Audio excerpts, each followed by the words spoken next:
Hi guys, இந்த வீடியோல நாங்க ஃபர்ஸ்டா அந்த மெக்கானிக்ஸ் டியூட் 1ல இருக்கிற கொஸ்டின்ஸை தான் ஒன்றா டிஸ்கஸ் பண்ணுவோம். ஸோ இப்போ முதலாவது கேள்வியை பார்ப்போம். சரி, முதலாவது கேள்வியில் என்ன தந்திருக்காங்கன்னு பார்த்தீங்கன்னா, புவியீர்ப்பின் கீழ் சுயாதீனமாக விழும் பொருள் T2 செகண்டில் விழும் தூரத்துக்கும் T1 செகண்டில் விழும் தூரத்துக்கும் இடையிலான வித்தியாசத்தை தந்திருக்காங்க 55 மீட்டர். ஸோ அதோட எக்ஸ்ட்ரா இன்னொரு பாயிண்ட் உங்களுக்கு ஆட் பண்ணியிருக்காங்க. என்ன T1:T2 ரேஷியோ தந்திருக்காங்க 5:6, 5:6 எனும் விதத்துல தந்திருக்காங்க.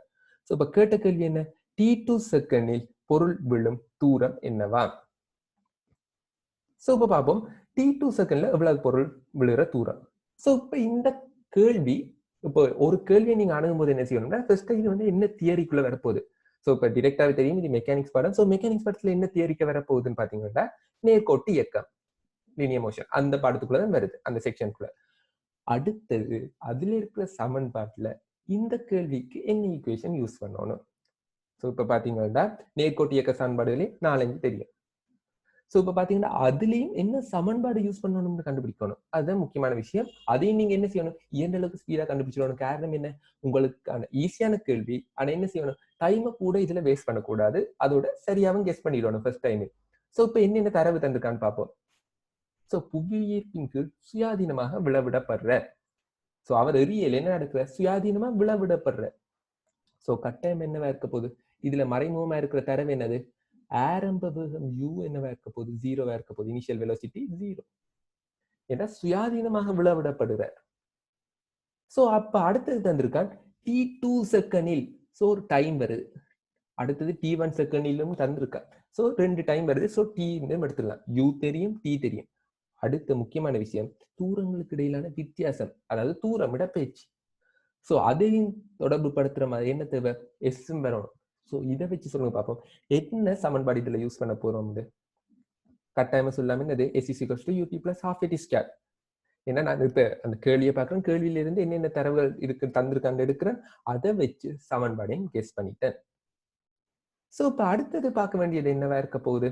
இப்ப என்ன தரவு தந்திருக்காங்க, T1:T2 = 5:6 தந்திருக்காங்க. ஸோ இதை நாங்க எப்படி இதுக்குள்ள அப்ளை பண்றது. ஸோ இதை நீங்க கணக்கு மெதட்ல செய்யலாம்.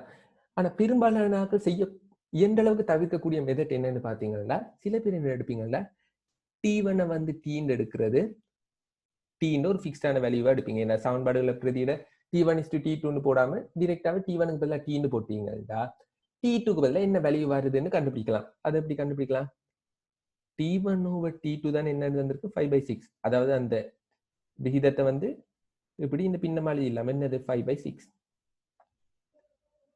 ஸோ இப்ப அடுத்தது சொல்லுங்க பார்ப்போம், T2 என்னவா இருக்க போகுது, 6T1/5. T2 = 6T1/5. T1க்கு பதிலாக T போட்டீங்கன்னா என்ன வரப்போகுது, 6T/5. ஸோ இப்போ T2க்கு ஒரு பெருமானம் எடுத்துட்டோம், T சார்பாகவே. அதே மாதிரி T1க்கும் T சார்பாகவே எடுத்துட்டோம். ஸோ நீ கொண்டு போய் சமன்பாடுல பிரதியிடலாம். ஸோ இயன்ற அளவுக்கு இந்த மெதட்டை தவிர்த்துக் கொள்ளுங்க. ஏன்னு பாத்தீங்கன்னா இதுல கொஞ்சம் பின்னமா வாரனால சில நேரம் சுருக்கும் போது தச்சையில அந்த ஆக பழக்கப்பட்டு இருக்க மாட்டீங்க. ஸோ இதுக்கு பதிலாக என்ன செய்யலாம், T1க்கு பதிலாக என்ன எடுத்துக்கலாம், 5T எடுத்துக்கலாம். T2க்கு பதிலாக 16 எடுத்துக்கலாம். யாருமே உங்களுக்கு சொல்லல என்னது, T1 நீங்க T தான் எடுக்கணும் யாருமே சொல்லல. ஸோ என்ன செய்திருக்கலாம், 5T 16 எடுத்துருக்கலாம். ஸோ இவ்வளவு எடுத்துட்டீங்கன்னா உங்களுக்கு கணக்கு ஈஸி. ஏன்னா உங்களுக்கு சமன்பாடு கண்டுபிடிச்சாச்சு, s=ut + ½ அதை விட என்ன கண்டுபிடிச்சிட்டோம், என்ன ரேஷியோன்னு கண்டுபிடிச்சாச்சு. ஸோ டிரெக்டா கொண்டு போய் அப்ளை பண்ண போறோம். ஸோ அதை பார்ப்போம். ஸோ இயன்ற அளவுக்கு என்ன செய்யணும், கேள்வியை தரும்போது என்ன சமன்பாடு, என்ன தியரி, என்ன சமன்பாடு வடிவா கண்டுபிடிச்சிட்டீங்கன்னா பெர்ஃபெக்டா வேலை முடிச்சு. ஸோ இப்போ நான் கண்டுபிடிச்ச மாதிரி என்னது, s=ut + ½ ஸோ முதலாவது என்ன செய்யலாம், இப்போ ஒரு பொருள் S1 தூரம் விழுது T1 செகண்ட்ல, அதே பொருள் T2 செகண்ட்ல என்ன நடந்திருக்கு, S2 தூரம் விழுந்திருக்குன்னு எடுக்கிறேன். இப்ப எங்களுக்கு இடையிலான வித்தியாசம் தான் தேவை. ஸோ இது S2 இது S1 காணுவோம் ஃபர்ஸ்டா. ஸோ இப்போ பிரதிட்டீங்கன்னா என்ன வரப்போகுது, S1 = u0. ஸோ அதை கொண்டு போய் சமன்பாட்டில் போட்டு டைம் வேஸ்ட் பண்ண தேவையில்லை. இது ஒரு MCQ கொஸ்டின். ஸோ என்னவா இருக்க போகுது, ½ இன்டூ ஆக்சலரேஷன் கிராவிட்டியால வரப்போகுது 10 இருக்க போகுது. அதே மாதிரி Tக்கு பதில் என்ன சொன்னேன், 5T பிரதிட்டு இருக்கேன். ரீசன் என்ன, இதுக்கு பதிலாக நீங்க T போட்டுட்டு T2க்கு பதிலாக 6T/5 போடலாம். ஆனா என்ன கொஞ்சம் காம்ப்ளிகேட்டடா இருக்கு. ஸோ இதை பாருங்க 5T². சரி, இப்போ அதே மாதிரி என்ன செய்யலாம்? S2க்கும் பிரதிட்டீங்கன்னா என்ன வரப்போகுது? 1/2 into 10 into 6t whole thing square. So இப்போ அடுத்தது என்ன செய்யணும்? ஒன்றுலேருந்து ஒன்று கழிச்சிங்களேன், இந்த இடைப்பட்ட வித்தியாசம் தான் இருக்கு. ஸோ அந்த தடவையும் யூஸ் பண்ணணும். ஸோ S2 minus S1 தான் என்ன இருக்க போகுது? 55. அந்த பக்கம் நீங்க வடிவா சுருக்கினீங்கன்னா எவ்வளவு வரும்? ஒரு பெர்ஃபெக்டான ஆன்சர் வரும் 55t ஸ்கொயர். ஸோ இதுல இருந்து சொல்லாம என்ன? t square is equals to 1. t எப்பயுமே பாசிட்டிவ். ஸோ என்னவா இருக்க போகுது? t is equals to 1 second. So இதுல கவனமா இருக்கணும். இந்த ஆன்சர் எடுத்துட்டீங்க. பெரும்பாலான விடுற பிள்ளை என்னன்னா, பெரும்பாலும் கணக்கு பேர் தவறு விடுற பிள்ளை என்னன்னா, இப்ப இந்த t7 1 செகண்ட் கண்டோன்னு இதை கொண்டு போய் எங்க பிரதியிடணும்? எல்லா பேருக்குமே தெரியும் என்னது? S2ல போட்டீங்கன்னா t2 நேரத்துல சென்ற தூரம் வரப்போகுது. அது என்ன நடக்கும்? கொஞ்சம் டென்ஷனா இருக்கிறார்கள் என்ன செய்வீங்க? S1ல கொண்டு போய் போட்டுடுவீங்க. ஸோ கவனமா இருங்க. இந்த மாதிரியான சின்ன சின்ன பிள்ளைகளால மார்க்ஸ் போறது. ஸோ இப்போ என்ன செய்யணும்? S2ல கொண்டு போய் போடணும். ரெண்டாவது சமன்பாடு. ஸோ போட்டீங்கன்னா என்ன வரப்போகுது? 1/2 into 10 into 6 squared வரப்போகுது. சுருக்கினீங்க எவ்வளவு வரும்? 180 மீட்டர்.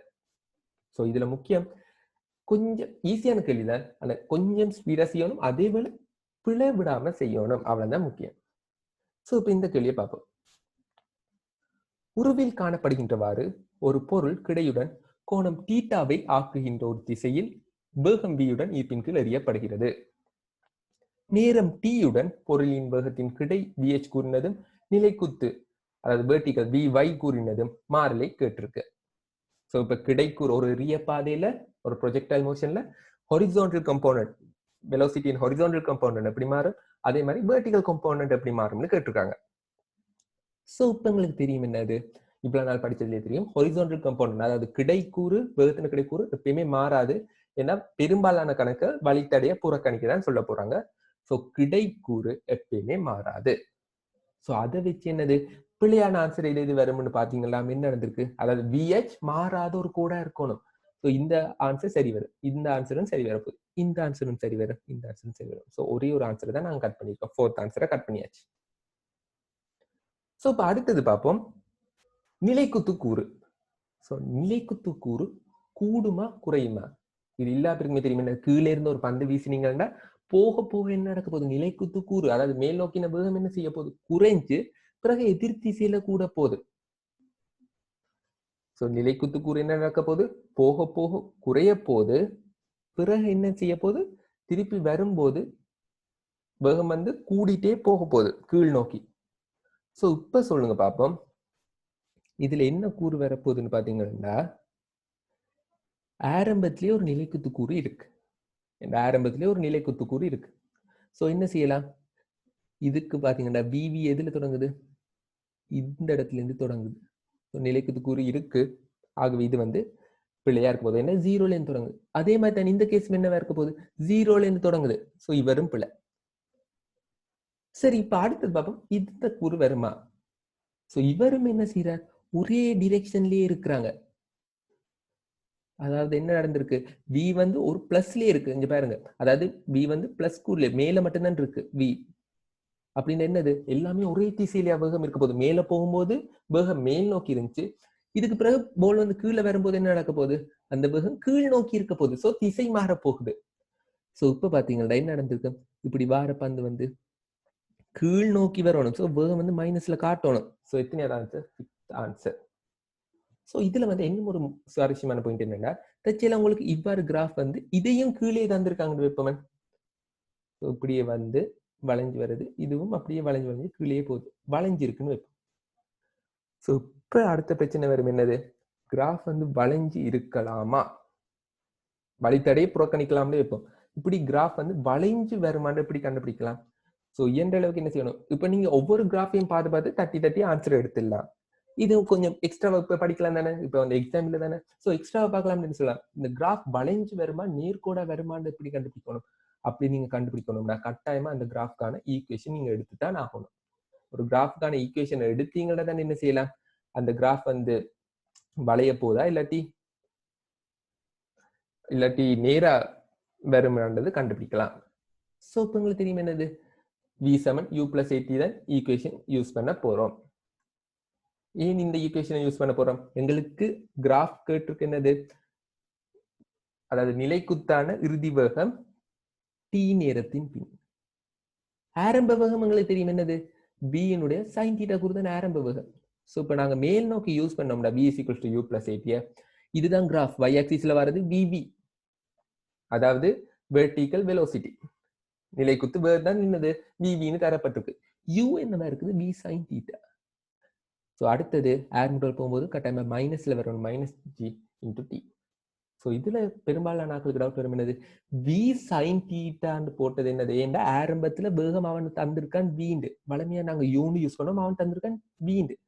ஸோ கட்டாயம் என்னது ஆரம்ப வேகம் என்னவா இருக்க போகுது, நிலைக்குத்து ஆரம்ப வேகம் v sin theta. ஸோ அதுதான் இங்க போட்டுரும்.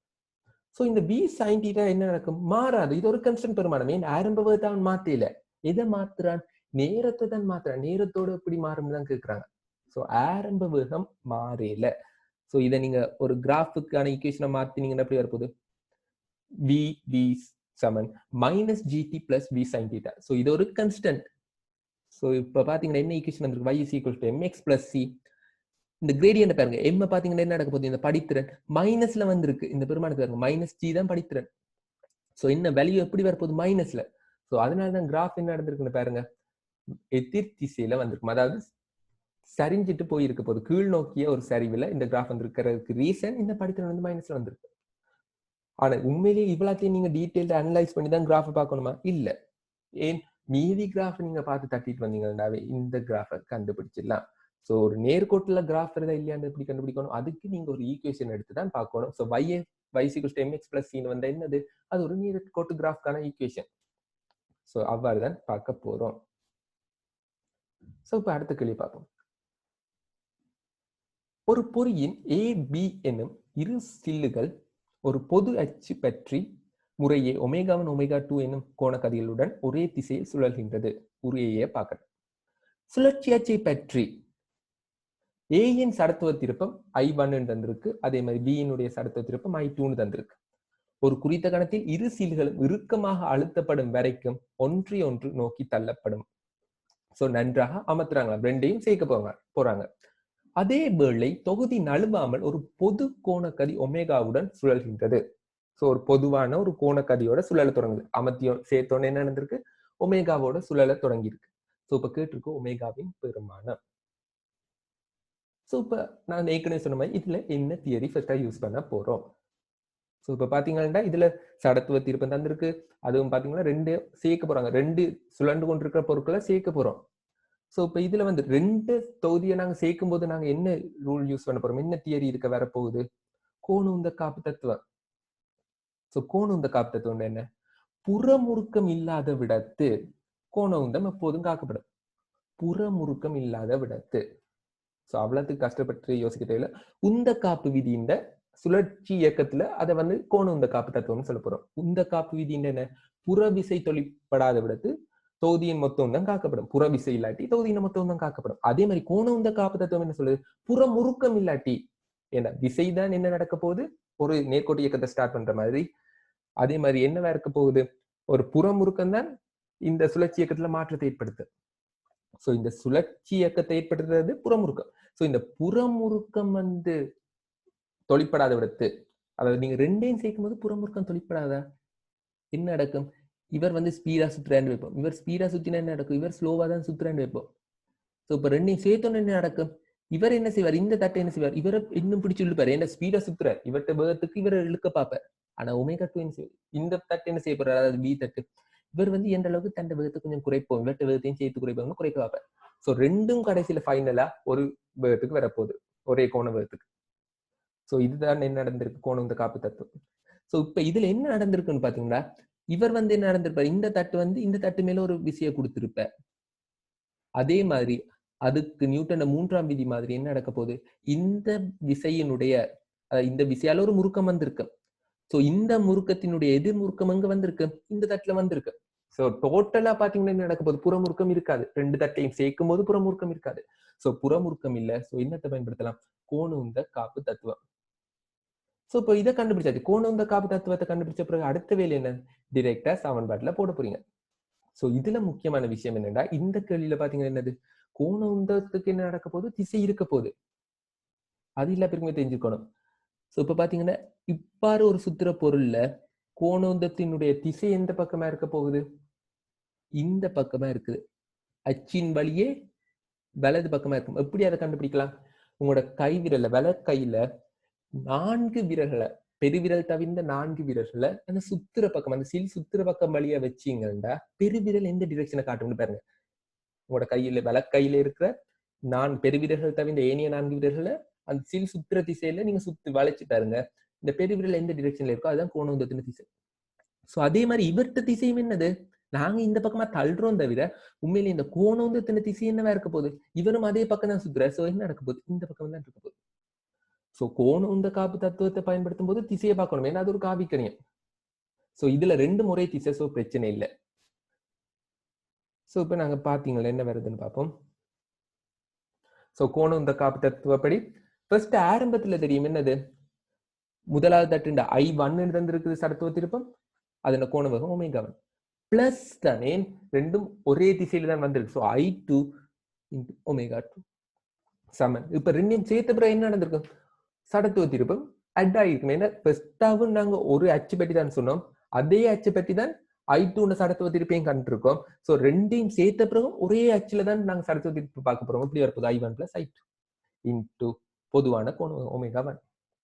சோ இதுல என்ன தெரிஞ்சுக்கணும், கோணத்துக்கான சமன்பாடு I into ஒமேகா. சோ இதுல நீங்க டைரக்டா பிரதிட்டீங்கன்னா என்ன விட வரப்போகுது, ஒமேகா டேஷ் சமன் I1 omega one plus I2 omega two over I1 plus I2.